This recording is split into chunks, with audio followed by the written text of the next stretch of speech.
días. Benvidos ao Telexornal de Quinto. Comezamos cas noticias. Imos a falar un pouco sobre a emigración.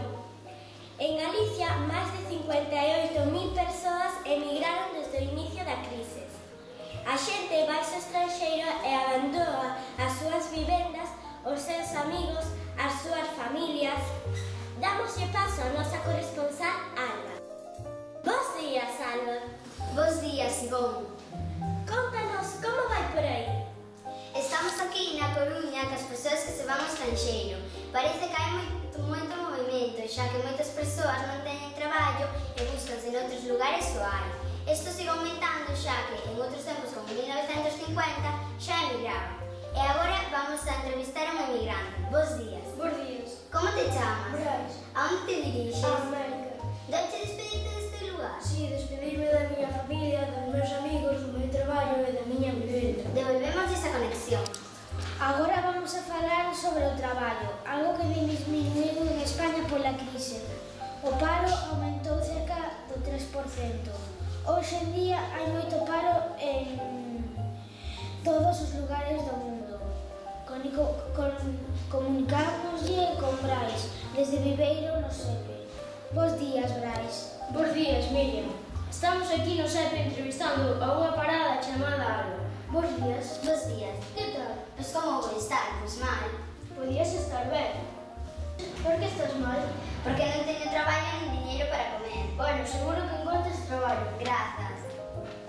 Devolvemos a conexión. Pasamos á gandería. A venta de tenreira galega aumentou a pesar da crise. Xa que moita xente está en paro, pero as persoas compran terneira galega igual. Damos paso ao noso compañeiro Hugo. Hola, Hugo. Hola. A carne de terneira galega é tan boa que ata os que están en paro a comen. Hai pratos de comida moi ricos. Terneira galega con guarnición é un exemplo. Imos parar a Jimena para coñecer a súa opinión. Hola, cal é o gando máis abundante en España? O porcino, que se cría principalmente en Aragón e Cataluña.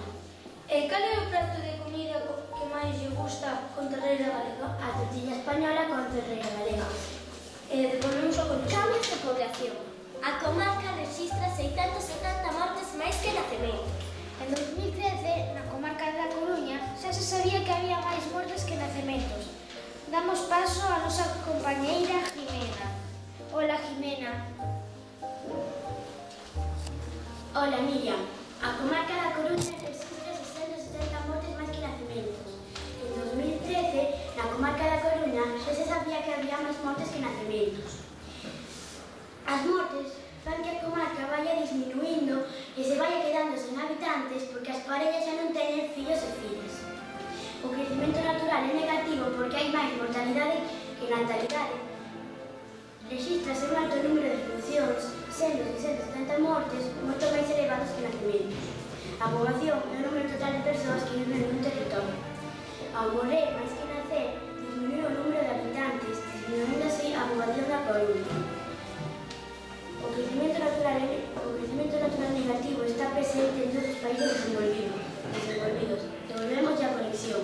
O peche masivo de tendas deixou a varios barrios de Madrid casas sen comercios. O peche está afectando varios habitantes. Eses habitantes protestan e piden axuda a outros barrios. E ao final todos os veciños mudaronse a outros países. Damos paso a Yasmina. Hola, Yasmina. Hola, Miriam. O peche está afectando a varios habitantes que protestan para que os abran de novo. A poboación está moi enfadada porque os políticos amenazan con ponerlles unha multa como non paran de protestar. Os veciños piden axuda a outros barrios para que poidan abrir de novo as tendas, porque senón terán que ir moi longe ao mercado. Entón, toda a poboación decidiu mudarse a outro país.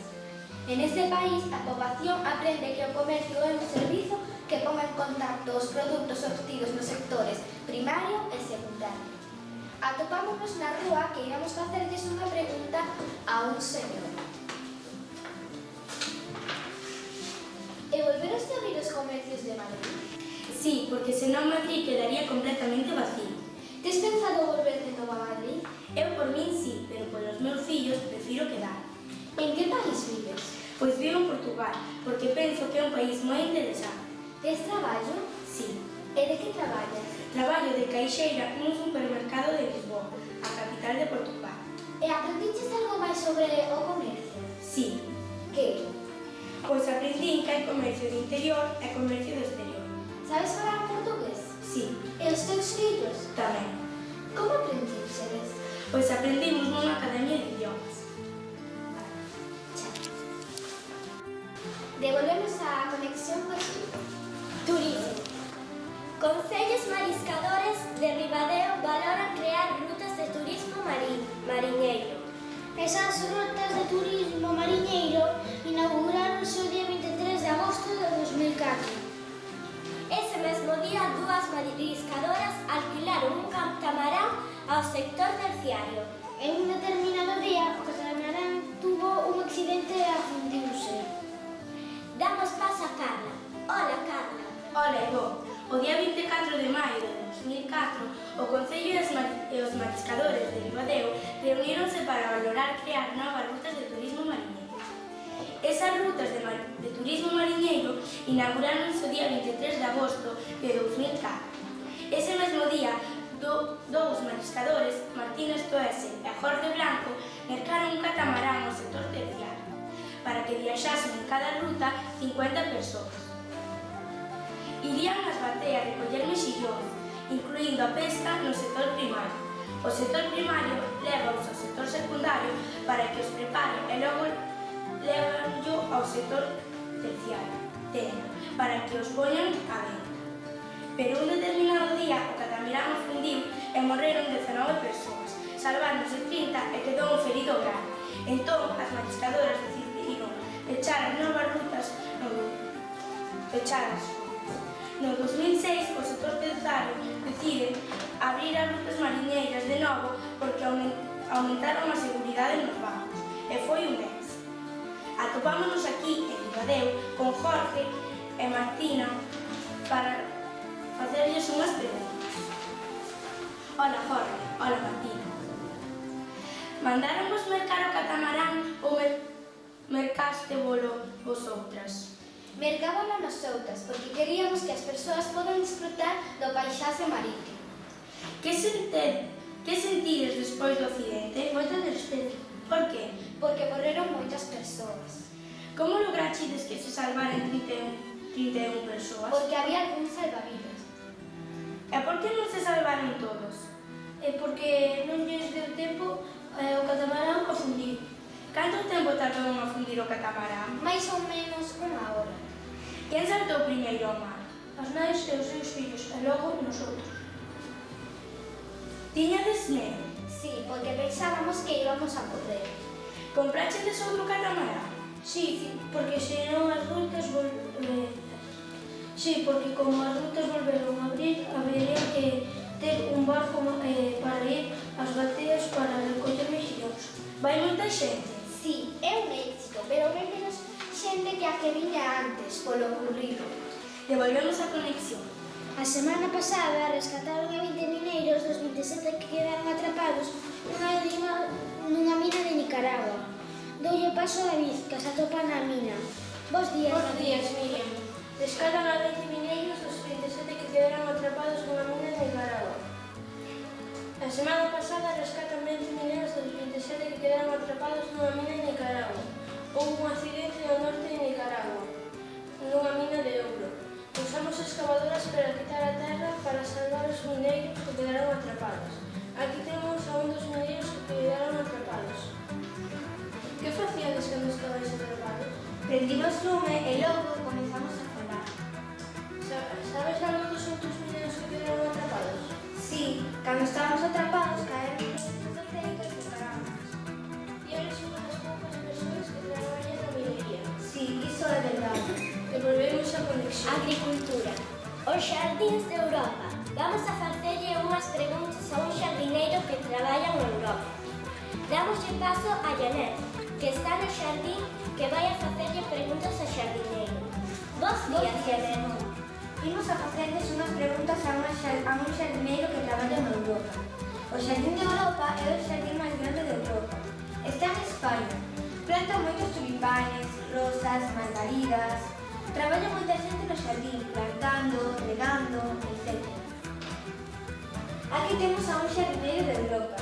Se dice que o Xardín de Europa é o máis grande. Iso é verdade? Sí. Ti que plantas? Sobre todo traballas moito? Sí, casi todo o día. Fixestes debuxos cas flores? Sí, algunas veces. E cantas flores ten no teu xardín? Teño 52 flores. Vendes as túas flores? Sí, o vivieron algunas. Devolvemos a conexión cos tú. Transporte. Queres un servicio especial de transportes universitarios. Os estudantes da universidade queixanse no Concello de que non teñen transporte para ir á universidade e solicitan un servizo. Pasolles a miña compañera Marta, que está na Universidade de Lugo. Bos días, Marta. Bos días. Hoxe estamos na Universidade de Lugo. Imos a preguntar aos estudantes sobre o transporte. Os estudantes teñen que coller 5 trens para ir a Lugo. Só piden un transporte para non coller tantos trens e non chegar tarde. Hola, temos aquí a Marcos, que é estudante de segundo de primaria. E ti por que precisas un transporte?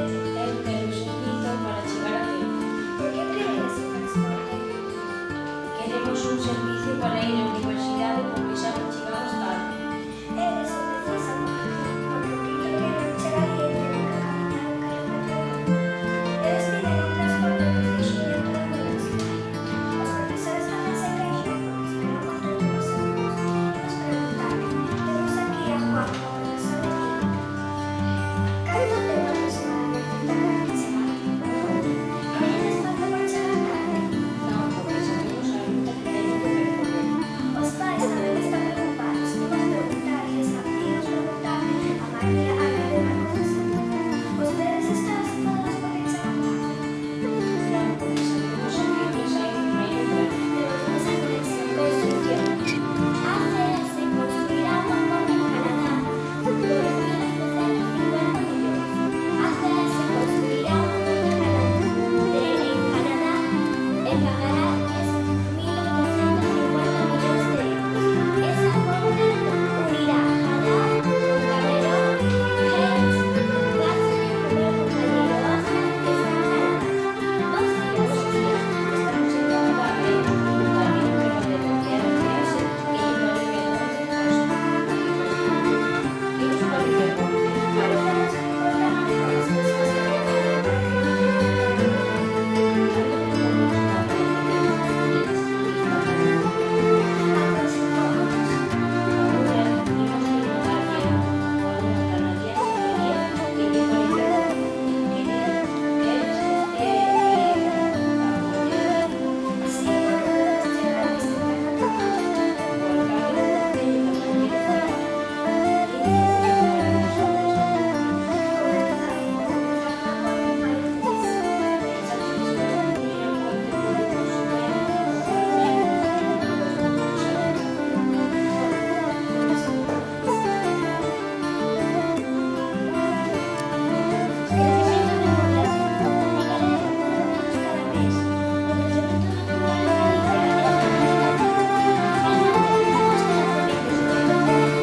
Bueno, seguimos. Temos unha